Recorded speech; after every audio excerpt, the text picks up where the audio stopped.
നമസ്കാരം, എല്ലാവർക്കും നമ്മുടെ പുതിയൊരു വീഡിയോയിലേക്ക് സ്വാഗതം. എന്താണ് മാർക്കറ്റിൽ ഇപ്പോൾ സംഭവിച്ചുകൊണ്ടിരിക്കുന്നത്? ബിറ്റ്കോയിൻ്റെ ഇപ്പോഴത്തെ അവസ്ഥ എന്താണ്? ബിറ്റ്കോയിനിൽ നമുക്കൊരു ട്രെൻഡ് റിവേഴ്സൽ കാണാനായിട്ട് സാധിക്കുമോ? ഇത്തരത്തിലുള്ള ഒരുപാട് സംശയങ്ങൾ നിങ്ങളുടെ ഉള്ളിൽ ഉണ്ടാവുമെന്ന് എനിക്കറിയാം. സോ ഇന്നത്തെ ഈ ഒരു വീഡിയോയിൽ നിങ്ങളുടെ ഈ സംശയങ്ങളെല്ലാം തന്നെ എനിക്കറിയാവുന്ന രീതിയിൽ എനിക്കറിയാവുന്ന കാര്യങ്ങൾ വെച്ചുകൊണ്ട് ക്ലിയർ ആക്കി തരാനാണ് ഞാൻ ശ്രമിക്കുന്നത്. നമുക്ക് അത്യാവശ്യം നല്ല രീതിയിൽ പേടിക്കേണ്ടതായിട്ടുള്ള കുറച്ച് കാര്യങ്ങളുണ്ട്, അതോടൊപ്പം തന്നെ പ്രതീക്ഷ തരുന്ന കുറച്ച് കാര്യങ്ങളുണ്ട്. ഓക്കെ, അപ്പോൾ അതെന്തൊക്കെയാണെന്നുള്ള കാര്യങ്ങൾ അറിയാനായിട്ട് വീഡിയോ ഒട്ടും തന്നെ സ്കിപ്പ് ചെയ്യാതെ കംപ്ലീറ്റ് ആയിട്ട് കാണാനായിട്ട് ശ്രമിക്കുക. അധികം സമയം വരേണ്ട, ഞാൻ വീഡിയോയിലേക്ക് കിടക്കാം. Everybody on the top got the same sound. Everything I'm about to drop, make a name now. Yeah, y'all don't really know, y'all don't really know. Okay, ഇപ്പോൾ നമ്മൾ നിൽക്കുന്നത് ബിറ്റ്കോയിൻ്റെ ഒരു ഡെയിലി ടൈം ഫ്രെയിമിലുള്ള USDT പെയറുള്ള ചാർട്ടിലാണ് നിൽക്കുന്നത്, ബൈനാൻസിലെ ചാർട്ടിലാണ് നിൽക്കുന്നത്. നമ്മൾ കഴിഞ്ഞ വീഡിയോകളിലെല്ലാം വരച്ചിട്ടുള്ള അതേ പാരലൽ ചാനലും അതുപോലെ തന്നെ അതേ സപ്പോർട്ട് ആൻഡ് റെസിസ്റ്റൻസ് ഏരിയാസ് ഒക്കെ തന്നെയാണ്. വേണമെങ്കിൽ ഞാനത് ക്ലിയർ ചെയ്തുകൊണ്ട് ഒന്നുകൂടെ വരയ്ക്കാം. ഞാനതെല്ലാം ഒന്ന് ഡിലീറ്റ് ചെയ്യുന്നുണ്ട്. ഓക്കെ, ഞാൻ വീക്ക്ലി ടൈം ഫ്രെയിമിലേക്ക് പോയിട്ട് ഞാൻ ഇമ്പോർട്ടൻ്റ് ആയിട്ടുള്ള റെസിസ്റ്റൻസ് ആൻഡ് സപ്പോർട്ട് ഏരിയാസ് ഞാൻ കാണിച്ചു തരാം. ഓക്കെ, അപ്പോൾ ഇവിടെ വന്നു കഴിഞ്ഞിട്ടുണ്ടെങ്കിൽ നമുക്ക് ഇവിടെ ഈ ഒരു ഏരിയ നമുക്കൊരു സപ്പോർട്ട് ഏരിയ ആയിട്ട് എടുക്കാനായിട്ട് സാധിക്കുന്ന ഒരു ഏരിയ ആണ്. ഇതാ ഈ ഒരു ഏരിയ നമുക്കൊരു സപ്പോർട്ട് ഏരിയ ആയിട്ട് എടുക്കാനായിട്ട് സാധിക്കും. അതുപോലെ തന്നെ നമുക്ക് ഇത് ഒരു റെസിസ്റ്റൻസ് ഏരിയ ആയിട്ട് എടുക്കാനായിട്ട് പറ്റും. ഓക്കെ, അപ്പോൾ നമുക്ക് തൽക്കാലത്തേക്ക് ഈ രണ്ട് ലെവൽസ് നോക്കാം. നമ്മുടെ ലോങ് ടൈം പെർസ്പെക്റ്റീവിൽ എല്ലാ കാര്യങ്ങളും സംസാരിക്കുന്നത് എന്നുള്ളതുകൊണ്ട് തന്നെ നമുക്ക് ഈ രണ്ട് ലെവൽസിൻ്റെ അകത്തുള്ള കാര്യങ്ങൾ നമുക്ക് ഡെയിലി ടൈം ഫ്രെയിമിൽ പോയിട്ട് നമുക്ക് നോക്കാം. ഓക്കെ, അപ്പോൾ ഇതാണ് ഇവിടെ സംഭവിച്ചുകൊണ്ടിരിക്കുന്ന കാര്യങ്ങൾ. അതായത് നമ്മൾ ഈ വരച്ചിട്ടുള്ള ഈ രണ്ട് ലെവൽസിന് ഇടയിലായിട്ട്, ഈ രണ്ട് ഏരിയാസിന് ഇടയിലായിട്ട് സംഭവിച്ചുകൊണ്ടിരിക്കുന്ന കാര്യങ്ങൾ നമുക്ക് ഈ കാര്യങ്ങളാണ്. എന്താണ് നമുക്കിവിടെ കാണാൻ പറ്റുന്ന കാര്യങ്ങൾ എന്നുള്ള ചോദ്യം നിങ്ങൾക്ക് സ്വാഭാവികമായിട്ടുണ്ടാവും. ഓക്കെ, അപ്പോൾ ഈ രണ്ട് ഏരിയാസിൻ്റെ ഇടയിൽ നോക്കുകയാണെന്നുണ്ടെങ്കിൽ പ്രൈസ് ഒരു സൈഡ് വേസ് ആയിട്ടുള്ള ഒരു ട്രെൻഡിലാണ് എന്ന് നമുക്ക് മനസ്സിലാക്കാനായിട്ട് പറ്റും. കൃത്യമായിട്ട് ഇവിടെ നിന്ന് കൃത്യമായിട്ടൊരു ഡൗൺ ട്രെൻഡ് വന്നതിന് ശേഷം പ്രൈസ് ഇവിടെ ഒരു സൈഡ് വേസ് ട്രെൻഡിലാണ് പോയിക്കൊണ്ടിരിക്കുന്നത്. എന്നാൽ ആ ഒരു സൈഡ് വേസ് ട്രെൻഡ് എന്ന് പറഞ്ഞു കഴിഞ്ഞിട്ടുണ്ടെങ്കിൽ അത്യാവശ്യം വളരെ നല്ല രീതിയിലുള്ളൊരു മൂവ്മെൻറ്റ് തന്നെയാണ്. അതായത് ഏകദേശം ഈ ഒരു സപ്പോർട്ട് ഏരിയയിൽ നിന്ന് ഈ ഒരു റെസിസ്റ്റൻസ് ഏരിയ വരെ നോക്കുകയാണെന്നുണ്ടെങ്കിൽ ഏകദേശം ഒരു 23.83% ഒരു മൂവ്മെൻറ്റ് അങ്ങോട്ടും ഇങ്ങോട്ടുമായിട്ട് സംഭവിക്കുന്നുണ്ട്. സോ അത് വളരെ വലിയ ഒരു മൂവ്മെൻറ്റ് തന്നെയാണ്. ഓക്കെ, അപ്പോൾ നമുക്ക് അത് കൃത്യമായിട്ടുള്ള ഒരു ട്രെൻഡായിട്ട് എടുക്കാനായിട്ട് പറ്റും. അതായത് ഈ രണ്ട് ഏരിയാസിനിടയിൽ ബിറ്റ്കോയിൻ കൃത്യമായിട്ടൊരു ട്രെൻഡ് ഫോളോ ചെയ്തുകൊണ്ടാണ് പോകുന്നത്. നമ്മൾ മുൻപുള്ള വീഡിയോകളിലെല്ലാം പറഞ്ഞ പോലെ തന്നെ ഈ ഒരു പാരലൽ ചാനൽ ഫോളോ ചെയ്തുകൊണ്ടായിരുന്നു ബിറ്റ്കോയിൻ പോയിക്കൊണ്ടിരുന്നത്. അതായത് ഈ ഒരു പാരലൽ ചാനലിൽ ഒരു സപ്പോർട്ട് ആൻഡ് റെസിസ്റ്റൻസ് എടുത്തുകൊണ്ടായിരുന്നു ബിറ്റ്കോയിൻ്റെ ഒരു മൂവ്മെൻറ്റ് എന്ന് പറയുന്നത്. എന്നാൽ ഇവിടെ നിന്ന് ആ പാരലൽ ചാനൽ ബ്രേക്ക് ചെയ്തുകൊണ്ട് പ്രൈസ് വീണ്ടും ഈ ഒരു സപ്പോർട്ട് ഏരിയയിലേക്ക്, ഒരു മേജർ ആയിട്ടുള്ള ആ ഒരു സപ്പോർട്ട് ഏരിയയിലേക്ക് കൃത്യമായിട്ട് പറയുകയാണ് എന്നുണ്ടെങ്കിൽ നമുക്ക് 35 മുതൽ 37 വരെയുള്ള ആ ഒരു ഏരിയ നമുക്കൊരു സപ്പോർട്ട് ഏരിയ ആയിട്ട് എടുക്കാനായിട്ട് പറ്റും. ആ ഒരു ഏരിയയിലേക്ക് ബിറ്റ്കോയിൻ്റെ പ്രൈസ് പോയിട്ടുണ്ട്. ഓക്കെ, അപ്പോൾ ആ ഒരു 46K എന്ന് പറയുന്ന ആ ഒരു പ്രൈസിൽ നിന്ന്, ആ ഒരു റെസിസ്റ്റൻസ് ഏരിയയിൽ നിന്ന് ഇപ്പോൾ പ്രൈസ് നിൽക്കുന്നത് 38K എന്ന് പറയുന്ന ആ ഒരു സപ്പോർട്ട് ഏരിയയ്ക്ക് അടുത്തായിട്ടാണ്. ഓക്കെ, അപ്പോൾ ഇവിടം മുതൽ ഇവിടം വരെ, അതായത് ഈ ഒരു റെസിസ്റ്റൻസ് ഏരിയ മുതൽ ഈ സപ്പോർട്ട് ഏരിയ വരെ കൃത്യമായിട്ടുള്ള ഒരു ഡൗൺ ട്രെൻഡ് നമുക്കിവിടെ കാണാനായിട്ട് പറ്റുന്നുണ്ട്.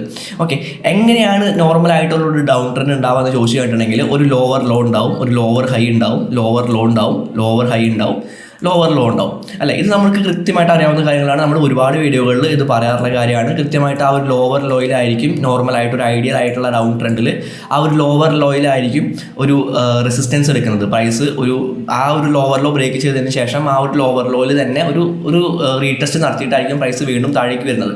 അപ്പോൾ ഇത്തരത്തിലുള്ള ഒരു ട്രെൻഡ് നമുക്കിവിടെ കാണാനായിട്ട് പറ്റുന്നുണ്ടോ എന്ന് ചോദിച്ചു കഴിഞ്ഞിട്ടുണ്ടെങ്കിൽ തീർച്ചയായിട്ടും കാണാനായിട്ട് പറ്റുന്നുണ്ട്. ഈ രീതിയിൽ ഇവിടെ ഒരു ലോവർ ലോ ക്രിയേറ്റ് ചെയ്യുന്നു, ഒരു ലോവർ ഹൈ, ദെൻ ഒരു ലോവർ ലോ, ദെൻ ഒരു ലോവർ ഹൈ ക്രിയേറ്റ് ചെയ്യാനായിട്ടുള്ള ഒരു പോക്കാണ് ബിറ്റ്കോയിനിൽ ഇപ്പോൾ സംഭവിച്ചുകൊണ്ടിരിക്കുന്നത് എന്ന് വേണമെങ്കിൽ നമുക്ക് പറയാനായിട്ട് സാധിക്കും. അപ്പോൾ അങ്ങനെ ഒരു ലോവർ ഹൈ ക്രിയേറ്റ് ചെയ്ത് കഴിഞ്ഞിട്ടുണ്ടെങ്കിൽ പിന്നെ നമുക്ക് സാധാരണ ഒരു ഐഡിയൽ ആയിട്ടുള്ള ഡൗൺ ട്രെൻഡ് ഫോളോ ചെയ്യുകയാണ് എന്നുണ്ടെങ്കിൽ, അല്ലെങ്കിൽ കറൻ്റ്ലി ഇപ്പോൾ സംഭവിച്ചുകൊണ്ടിരിക്കുന്ന ഈ ഒരു ഡൗൺ ട്രെൻഡ് ഫോളോ ചെയ്യുകയാണ് എന്നുണ്ടെങ്കിൽ നമുക്ക് പ്രതീക്ഷിക്കാവുന്ന ഒരു മൂവ്മെൻറ്റ് എന്ന് പറയുന്നത് താഴോട്ടുള്ള മൂവ്മെൻറ്റ് തന്നെയാണ്. അതായത് ഒരു 35Kയിലേക്കുള്ള ഒരു മൂവ്മെൻറ്റ് നമുക്ക് ബിറ്റ്കോയിനിൽ ഈ ട്രെൻഡ് വെച്ച് നോക്കുകയാണ് എന്നുണ്ടെങ്കിൽ നമുക്ക് പ്രതീക്ഷിക്കാനായിട്ട് സാധിക്കും. നമുക്ക് ഇവിടെ ഈ ഒരു ലോവർ ലോ കാണാനായിട്ട് പറ്റുന്നുണ്ട്. ഇതാണ് ഇവിടുത്തെ ഒരു ലോവർ ലോ വരുന്നത്. അതായത് ഒരു 40K എന്ന് പറയുന്ന ആ ഒരു പ്രൈസ് ഒക്കെയാണ് ഇവിടുത്തെ ഒരു ലോവർ ലോ എന്ന് പറയുന്ന ഈ ഒരു ഏരിയ എന്ന് പറയുന്നത്. ഓക്കെ, അപ്പോൾ നമുക്ക് ഇവിടെ നിന്ന് എങ്ങനെയാണ് നമുക്കൊരു ട്രെൻഡ് റിവേഴ്സൽ കാണാനായിട്ട് പറ്റുക, അല്ലെങ്കിൽ ഏത് രീതിയിലാണ് നമുക്കൊരു ട്രെൻഡ് റിവേഴ്സൽ ഇവിടെ പ്രതീക്ഷിക്കാനായിട്ട് സാധിക്കുക എന്ന് ചോദിച്ചു കഴിഞ്ഞിട്ടുണ്ടെങ്കിൽ ഞാൻ വീണ്ടും ഈ ഒരു എക്സാമ്പിളിലേക്ക് വരാം. അപ്പോൾ ഇവിടെ നമുക്കൊരു ട്രെൻഡ് റിവേഴ്സൽ കാണണമെന്നുണ്ടെങ്കിൽ ഞാൻ ഈ ലൈൻ ഒന്ന് ഡിലീറ്റ് ചെയ്യുന്നുണ്ട്. ഓക്കെ, നമുക്ക് ഇവിടെ ഈ രീതിയിൽ ഒരു ട്രെൻഡ് പോയിക്കൊണ്ടിരിക്കുകയാണ്. നമുക്ക് ഇവിടെ നിന്ന് ഒരു ട്രെൻഡ് റിവേഴ്സൽ കാണണമെന്നുണ്ടെങ്കിൽ ഈ ഒരു ഏരിയ ബ്രേക്ക് ചെയ്താൽ മതിയോ? ഈ ഒരു ലോവർ ലോ ബ്രേക്ക് ചെയ്ത് കഴിഞ്ഞാൽ നമുക്ക് അവിടെ ഒരു ട്രെൻഡ് റിവേഴ്സൽ പ്രതീക്ഷിക്കാനായിട്ട് പറ്റുമോ? ഒരിക്കലുമില്ല. നമുക്ക് അവിടെ ഒരു ട്രെൻഡ് റിവേഴ്സൽ കിട്ടണമെന്നുണ്ടെങ്കിൽ കൃത്യമായിട്ടുള്ള ഒരു ട്രെൻഡ് റിവേഴ്സൽ പാറ്റേൺ നമുക്ക് കിട്ടാനായിട്ടുണ്ട്. ഞാനിവിടെ ഈ ഒരു ഹയർ ഹൈ മാർക്ക് ചെയ്തിട്ടുണ്ട്. അതായത് നമുക്ക് ഇവിടെ കൃത്യമായിട്ടുള്ള ഒരു ട്രെൻഡ് റിവേഴ്സൽ കിട്ടണമെന്നുണ്ടെങ്കിൽ ഒന്നുകിൽ ഒരു ഡബിൾ ടോപ്പ് ചാർട്ട് പാറ്റേണോ അല്ലെങ്കിൽ ഈ രീതിയിലുള്ള ഒരു ഹെഡ് ആൻഡ് ഷോൾഡേഴ്സ് ചാർട്ട് പാറ്റേണോ ഒക്കെ അതായത് ഒരു റിവേഴ്സൽ ചാർട്ട് പാറ്റേൺസ് നമുക്കിവിടെ കിട്ടിക്കഴിഞ്ഞാൽ മാത്രമേ നമുക്കൊരു ട്രെൻഡ് റിവേഴ്സലോട് പ്രതീക്ഷിക്കാനായിട്ട് പറ്റുള്ളൂ. അതല്ല എന്നുണ്ടെങ്കിൽ നമുക്ക് ഈ ഒരു ഹയർ ഹൈ ഏരിയയിൽ നിന്ന് പ്രൈസ് വീണ്ടും താഴേക്ക് വരാനായിട്ടുള്ള സാധ്യതകൾ ഒരുപാടുണ്ട്. ഓക്കെ, അപ്പോൾ നമുക്ക് കൃത്യമായിട്ടുള്ള ഒരു ട്രെൻഡ് റിവേഴ്സൽ പാറ്റേൺ കിട്ടാതെ നമുക്ക് ഈ ഒരു കാര്യം ഉറപ്പിക്കാനായിട്ട് സാധിക്കില്ല.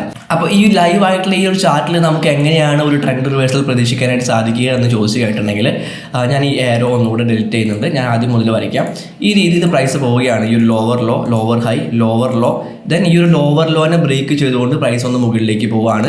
ദെൻ വീണ്ടും ആ ഒരു ലോവർ ലോയിലേക്ക് പ്രൈസ് ഒരു റീടെസ്റ്റ് നടത്തിയിട്ട് അവിടെ നിന്ന് പ്രൈസിന് ഒരു റിജക്ഷൻ സംഭവിക്കുകയാണ് എന്നുണ്ടെങ്കിൽ നമുക്ക് അവിടെ കിട്ടിയിട്ടുള്ള പാറ്റേൺ എന്ന് പറയുന്നത് ഒരു inverse head and shoulders pattern ആണ്. അപ്പോൾ inverse head and shoulders pattern എന്ന് പറഞ്ഞു കഴിഞ്ഞിട്ടുണ്ടെങ്കിൽ അതൊരു ട്രെൻഡ് റിവേഴ്സൽ പാറ്റേൺ ആണ്. അപ്പോൾ അത്തരത്തിലുള്ള ഒരു പാറ്റേൺ നമുക്കിവിടെ കാണാനായിട്ട് സാധിച്ചു കഴിഞ്ഞിട്ടുണ്ടെങ്കിൽ നമുക്ക് അത് ഒരു ട്രെൻഡ് റിവേഴ്സൽ സൈൻ ആയിട്ട് എടുക്കാനായിട്ട് പറ്റും. അതായത് കൃത്യമായിട്ട് ഈ ഒരു പ്രൈസ് ഏരിയ പറയുകയാണ് എന്നുണ്ടെങ്കിൽ ഈ ഒരു 41K എന്ന് പറയുന്ന ആ ഒരു പ്രൈസിൽ ഒരു ഡെയിലി ക്യാൻഡിൽ ക്ലോസ് ചെയ്ത് കഴിഞ്ഞാൽ മാത്രമേ, അല്ലെങ്കിൽ 41K അല്ലെങ്കിൽ 42K ആ രണ്ട് പ്രൈസിനിടയിൽ ഒരു ഡെയിലി ക്യാൻഡിൽ ക്ലോസ് ചെയ്ത് കഴിഞ്ഞാൽ മാത്രമേ നമുക്കൊരു ട്രെൻഡ് റിവേഴ്സൽ സൈൻ ഇവിടെ കാണാനായിട്ട് പറ്റുള്ളൂ, അല്ലെങ്കിൽ ഒരു ട്രെൻഡ് റിവേഴ്സൽ നമുക്ക് കൺഫേം ചെയ്യാനായിട്ട് സാധിക്കുള്ളൂ. ഇത്തരത്തിലുള്ള ഒരു ട്രെൻഡ് റിവേഴ്സൽ കിട്ടാത്തിടത്തോളം കാലം നമുക്ക് ഈ രീതിയിലുള്ള ഒരു ഡൗൺ ട്രെൻഡിൽ നമ്മളെപ്പോഴും പറയാറുള്ള കാര്യമാണ്, ട്രെൻഡ് ഏതാണോ ആ ട്രെൻഡിനെ ഫോളോ ചെയ്തുകൊണ്ട് പോവുക എന്നുള്ള കാര്യം മാത്രമേ നമുക്ക് ചെയ്യാനായിട്ടുള്ളൂ. അതുകൊണ്ട് തന്നെ ഇവിടുത്തെ ട്രെൻഡ് എന്താണ്? ഡൗൺ ട്രെൻഡ് ആണ്. സോ ആ ഒരു ഡൗൺ ട്രെൻഡിനെ ഫോളോ ചെയ്തുകൊണ്ട് പോവുക എന്നുള്ള കാര്യങ്ങൾ തന്നെ നമുക്ക് ഇവിടെ ചെയ്യാനായിട്ടുള്ളൂ. ഓക്കെ, അപ്പോൾ നമ്മളൊരു ടെക്നിക്കൽ അനാലിസിസും കാര്യങ്ങളൊക്കെ നടത്തുമ്പോൾ നമുക്കൊരു ഡൗൺ ട്രെൻഡ് ആണ് അല്ലെങ്കിൽ ഒരു ബെയറിഷ് ആയിട്ടുള്ള ഒരു കാര്യമാണ് നമുക്ക് ബിറ്റ്കോയിൻ്റെ കാര്യത്തിൽ കാണാനായിട്ട് പറ്റുന്നത്. എന്നാൽ നമുക്ക് ഈ ഒരു മേജറായിട്ട് ഒരു സപ്പോർട്ട് ഏരിയയിൽ നിന്ന് ഈ ഒരു മേജറായിട്ടുള്ള ഒരു സപ്പോർട്ട് ഏരിയയിൽ പ്രൈസ് വന്ന സമയത്തെല്ലാം തന്നെ എന്താണ് സംഭവിച്ചിട്ടുള്ളത് നമുക്ക് നോക്കാം. ഇവിടെ ഏറ്റവും ആദ്യമായിട്ട് ഈ ഒരു ഏരിയയിൽ പ്രൈസ് വന്നപ്പോൾ പ്രൈസ് വീണ്ടും മുകളിലേക്ക് പോകാനായിട്ടാണ് തുടങ്ങിയിട്ടുള്ളത്. വീണ്ടും ആ ഒരു ഏരിയ ടെസ്റ്റ് ചെയ്തപ്പോൾ വീണ്ടും പ്രൈസ് മുകളിലേക്കാണ് പോയിട്ടുള്ളത്. വീണ്ടും ഇപ്പോൾ പ്രൈസ് ആ ഒരു ഏരിയയിലാണ്, അത്രയും സ്ട്രോങ് ആയിട്ടുള്ള സപ്പോർട്ട് ഏരിയയിലാണ് പ്രൈസ് ഇപ്പോൾ നിൽക്കുന്നത് എന്നുള്ള ഒരു കാരണം കൊണ്ട് തന്നെ നമുക്കത് തൊട്ട് മുൻപ് സംഭവിച്ച പോലെ തന്നെ പ്രൈസ് മുകളിലേക്ക് പോകാനായിട്ടുള്ള സാധ്യതകൾ നമുക്ക് ഈ ഒരു സപ്പോർട്ട് ഏരിയയിൽ ഉണ്ട് എന്ന് വേണമെങ്കിൽ പറയാനായിട്ട് പറ്റും. മാത്രമല്ല ഇവിടെ ഇപ്പോൾ ഫോം ആയിക്കൊണ്ടിരിക്കുന്ന ഈ ഒരു ക്യാൻഡിൽ എന്ന് പറയുന്നത് വളരെ സ്ട്രോങ് ആയിട്ടുള്ള ഒരു ഗ്രീൻ ക്യാൻഡിലാണ്, ഒരു ബുള്ളിഷ് എൻഗൾഫിംഗ് ക്യാൻഡിലാണ് എന്ന് വേണമെങ്കിൽ പറയാം. പക്ഷേ ആ ക്യാൻഡിൽ ഇതുവരെ ഫോം ആയി കഴിഞ്ഞിട്ടില്ല. ഏകദേശം ഒരു 14 മണിക്കൂർ കൂടി ഉണ്ട് ആ ഒരു ക്യാൻഡിൽ ഫോം ആവാനായിട്ട്. അപ്പോൾ ആ ഒരു 14 മണിക്കൂർ കഴിയാതെ അതൊരു ബുള്ളിഷ് എൻഗൾഫിംഗ് ക്യാൻഡിൽ സ്റ്റിക്ക് ആണ് എന്ന് നമുക്ക് പറയാനായിട്ട് പറ്റില്ല. ചിലപ്പോൾ ഒരു ഹൈ ഷാഡോ ക്രിയേറ്റ് ചെയ്തുകൊണ്ട് താഴേക്ക് വരാം. അതല്ല എന്നുണ്ടെങ്കിൽ ഈ രീതിയിൽ തന്നെ ഒരു സ്ട്രോങ് ആയിട്ടുള്ള ഒരു ക്യാൻഡിലായിട്ട് അത് ക്ലോസ് ചെയ്യാനായിട്ട് സാധ്യതയുണ്ട്. ഞാൻ ഈ പറഞ്ഞ കാര്യങ്ങളെല്ലാം തന്നെ സ്വിംഗ് ട്രേഡേഴ്സിനാണ് കൂടുതൽ അപ്ലിക്കബിൾ ആവുന്നത്. ഡേ ട്രേഡേഴ്സിനും സ്കാൽപ്പേഴ്സിനും ഒന്നും ഇത് അപ്ലിക്കബിൾ അല്ല. കാരണം നമുക്ക് ഡെയിലി ഒരുപാട് ലോങ് ആൻഡ് ഷോർട്ട് പൊസിഷൻസ് എടുക്കാനായിട്ടുള്ള ഓപ്പർച്യൂണിറ്റീസ് നമുക്ക് മാർക്കറ്റിലുണ്ട്. എന്നാൽ സ്വിംഗ് ട്രേഡേഴ്സിനെ സംബന്ധിച്ചിടത്തോളം നമുക്ക് കൃത്യമായിട്ടുള്ള ഒരു ലോങ് ടൈം ട്രെൻഡ് ഏതാണോ ആ ട്രെൻഡിനനുസരിച്ച് മാത്രമേ നമുക്ക് ട്രേഡ് ചെയ്യാനായിട്ട് സാധിക്കുള്ളൂ. സോ സ്വിംഗ് ട്രേഡിംഗ് ചെയ്യുന്ന ആളുകൾ ഈ വീഡിയോ കാണുന്നുണ്ടെന്നുണ്ടെങ്കിൽ ഇത് യാതൊരു തരത്തിലുമുള്ള ഫൈനാൻഷ്യൽ അഡ്വൈസ് ആയിട്ട് എടുക്കാതെ ഇതിൽ നിന്ന് എന്തെങ്കിലും കാര്യങ്ങൾ നിങ്ങൾക്ക് ഉപകാരപ്പെടുന്നുണ്ടോ എന്ന് നോക്കിയിട്ട് അത് മാത്രം എടുക്കുക.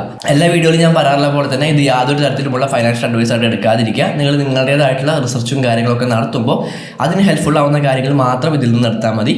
അടുത്തൊരു വീഡിയോ കാണാം.